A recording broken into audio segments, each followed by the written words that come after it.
Hello student, आज मैं लेकर आई हूँ क्लास 11 स्टूडेंट आप लोग के लिए हिंदी आर ओ का चैप्टर 2 जिसका नाम है मियाँ नसीरुद्दीन और इसे लिखी है कृष्णा शोभती।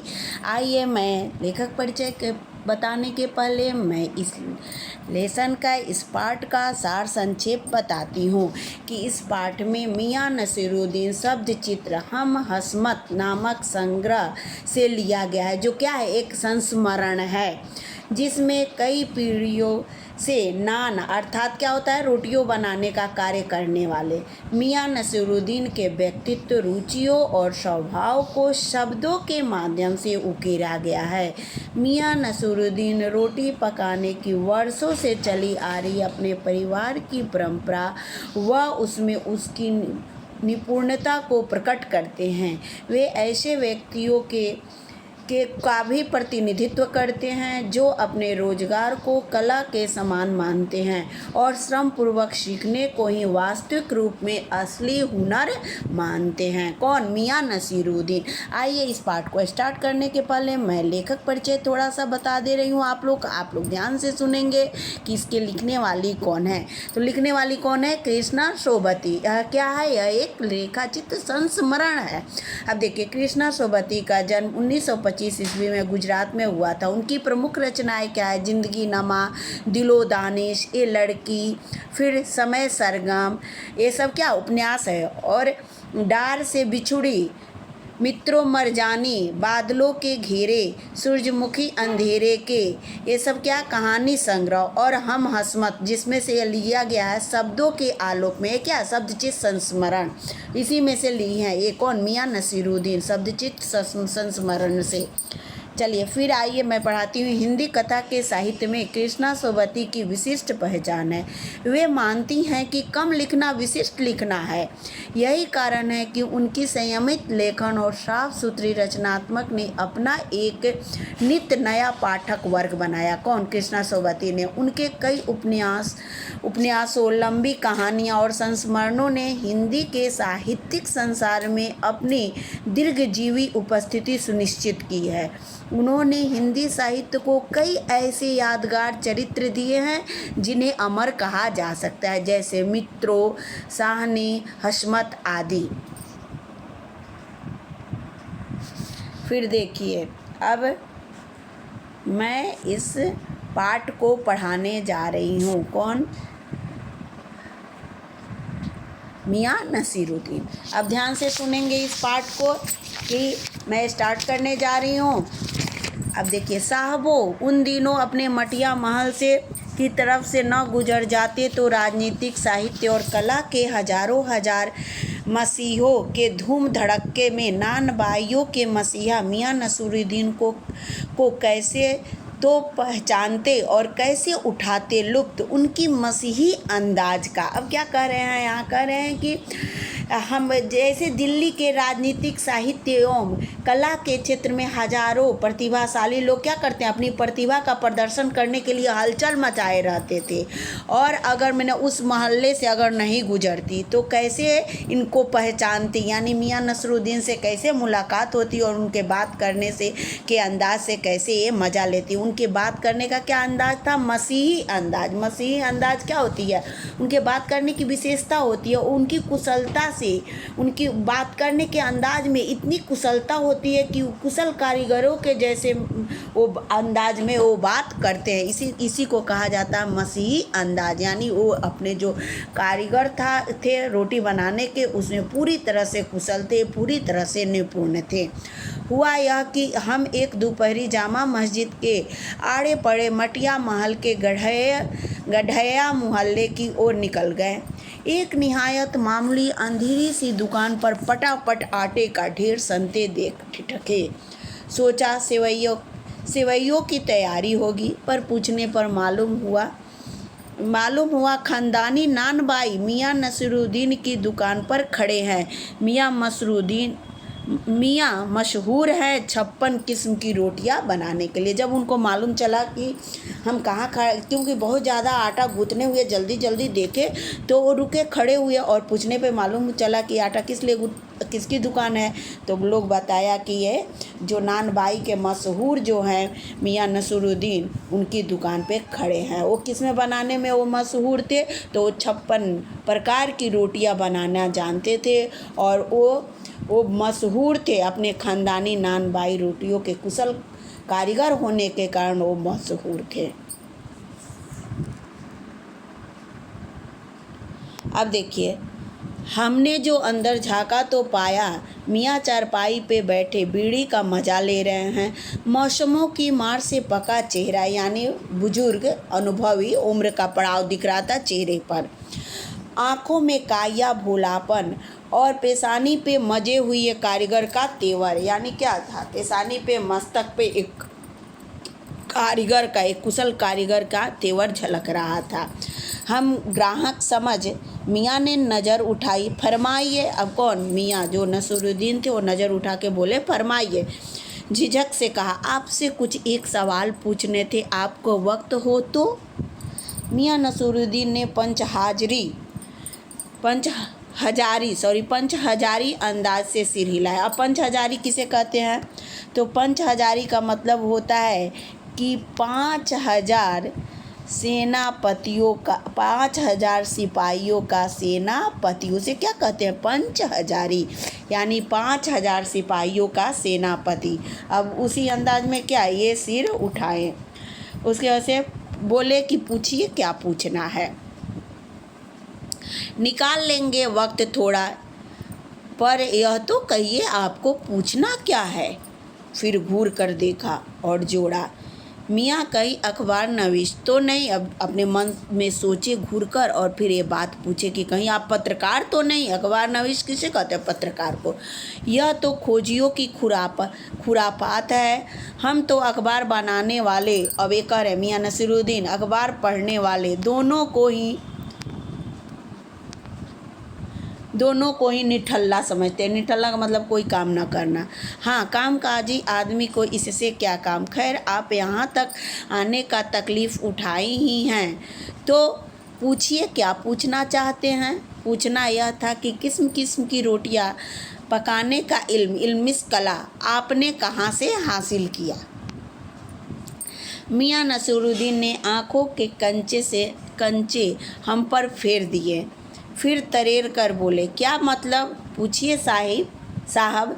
नान बाई इल्म लेने कहीं और जाएगा, मिस कला लेने, रोटी बनाने की कला लेने कोई और जाएगा क्या? नगीना साज के पास, क्या आईना साज के पास, क्या मीना साज के पास, या रफ्फूगर रंगरेज या तेली तंबोली से सीखने जाएगा? बेकार है, हम सीखने कहीं और क्यों जाएंगे? इन लोग के पास सीखने जाएंगे अपनी रोटी बनाने की कला? क्या फरमा दिया साहब, यह तो हमारा ख़ानदानी पेशा ठहरा, यानी यह हमारी ख़ानदानी व्यवसाय है, ख़ानदानी पेशा है। हाँ, इल्म की बात पूछिए तो जो कुछ भी सीखा अपने वालिद उस्ताद से ही, यानी अपने पिता से ही।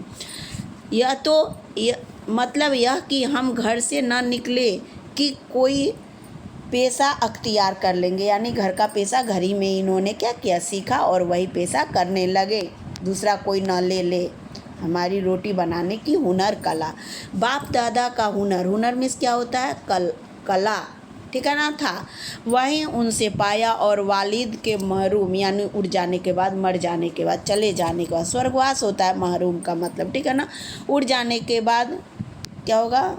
स्वर्गवास का होगा महरूम का मतलब स्वर्गवास हो जाना, ठीक है, ये उर्दू लफ्ज है। हम महरूम हो जाने के बाद हम वहीं उन्हीं के ठिया पे, यानी उसी जगह पे आपके वालिद यानी आपके पिता मियाँ नसीरुद्दीन की आंखों में लम्हा भर को किसी भट्टी में गुम हो गई। लगा गहरी सोच में है, फिर सिर हिलाया। क्या आंखों के आगे चेहरा जिंदा हो गया? हाँ, हमारे अब ये पूछे क्या आंखों के आगे चेहरा जिंदा हो गया यानी उनके पिता का? तो हाँ, हमारे वालिद साहब मशहूर थे, मियाँ बरकत शाही। अब क्या नाम था उनके पिता का? तो मियाँ बरकत शाही, नानबाई गढ़या वाले के नाम से। और उनके वालिद यानी इनके दादाजी यानी कि हमारे दादा साहिब थे अली नानबाई मियाँ कल्लन। अब इनके पिता का नाम क्या था? बरकत शाही, और इनके दादाजी का क्या नाम था? मियाँ कल्लन। आपको इन दोनों में से किसी किसी की भी कोई नसीहत याद हो? नसीहत काहे की मियाँ? काम करने से आता है, नसीहतों से नहीं। अब ये क्या कह रहे हैं? काम करने से आता है, किसी के सीख देने से नहीं। अगर आपने सीखने की जिज्ञासा हो तो आप काम करने से सीख लेंगे, कहने का मतलब ये है। हाँ, बजा फरमाया है, पर यह तो बताइए कि जब आप यानी अपने भट्टी की ओर इशारा किया, इस काम पर लगे तो वालिद साहब ने सीख के तौर पे कुछ तो कहा होगा। नसीरुद्दीन साहब ने जल्दी 2-3 कौन ये नसीरुद्दीन साहब बीड़ी का क्या किया, कस खींचे, फिर गला साफ किए। और जब इन्होंने पूछा तो ये कहे बड़े अंदाज से बोले, अगर आपको कुछ कहलवाना ही है तो बताए दिए देते हैं। आप जानो, जब बच्चा उस्ताद के यहाँ पढ़ने बैठता है तो उस्ताद कहता है कह अलिफ, बच्चा कहता है अलिफ, कह बे, बच्चा कहता है बे, कह जीम, बच्चा कहता है जीम। इस बीच उस्ताद जोर का एक हाथ सिर पर धरता है और शागिर्द चुपचाप परवान करता है। शागिर्द का मतलब क्या? शिष्य को बुलाता है। समझे साहिब, एक तो पढ़ाई ऐसी और दूसरी यानी जैसे जो कोई पढ़ने जाता है तो क्या अली बेस ये जो सिखाया जाता है तो कहता है तो बच्चा पीछे पीछे पढ़ता है, कहने का मतलब इनका ये है। बात बीच में ही छोड़ सामने से गुजरते मीर साहब को आवाज़ दे डाली, कहो भाई मीर साहिब, सुबह से आना हुआ पर क्यों? सुबह न आना हुआ पर क्यों? अच्छा, कोई थे उनके जान पहचान के, वो उसी रास्ते से गुजर रहे थे।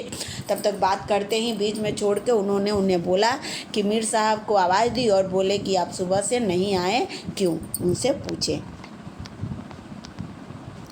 मीर साहब ने सिर हिलाया, मियाँ अभी लौट के आते हैं तो बतवाएंगे। अगर दूसरी पढ़ाई की बाबत कुछ कह रहे थे ना? इस बार मियाँ नसीरुद्दीन ने यूँ सिर हिलाया कि सुकरात हो।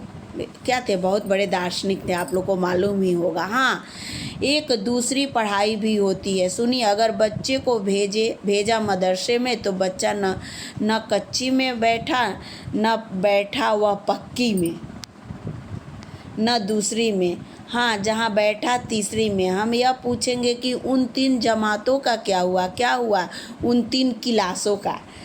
अपना ख्याल था कि मियाँ नसीरुद्दीन नानबाई अपनी बात का निचोड़ भी निकालेंगे, पर वह हम ही पर दागते रहे। आप ही बताइए उन 2-3 जमातों का हुआ क्या?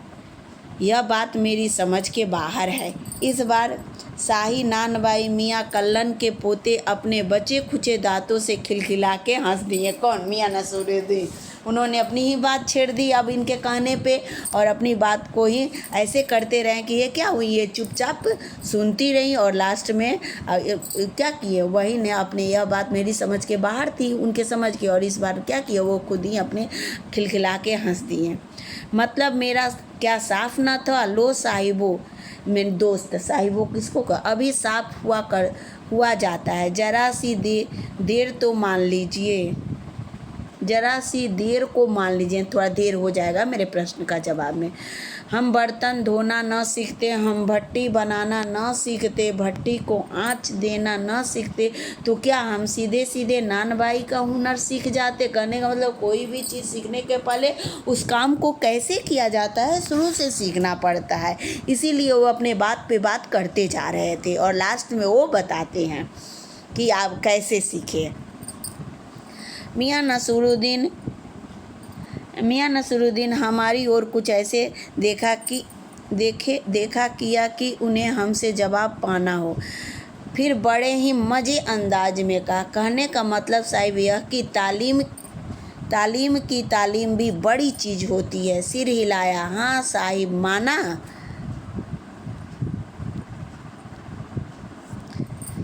मियाँ नसीरुद्दीन जोश में आ गए। हमने न लगाया होता खोमचा तो आज क्या यहाँ बैठे होते? यानी कि अपनी दुकान न लगाए रहते तो क्या आप यहाँ बैठे होते? कहने का मतलब यह है। मियाँ को खोमचे वाले दिनों में भटकते देख हमने बात का यानी ये शुरू में क्या करते थे? खोमचा लगाते थे, ठीक है। तो वही कहते कि हम अगर खोमचा न लगाए रहते तो आज यहाँ न बैठते। इनके कहने का अंदाज ये था। मियाँ को खोमचे वाले दिनों में भटकते देख हमने बात का रुख मोड़ा। आपने ख़ानदानी नानबाई होने का जिक्र किया, क्या यहाँ और भी नानबाई हैं?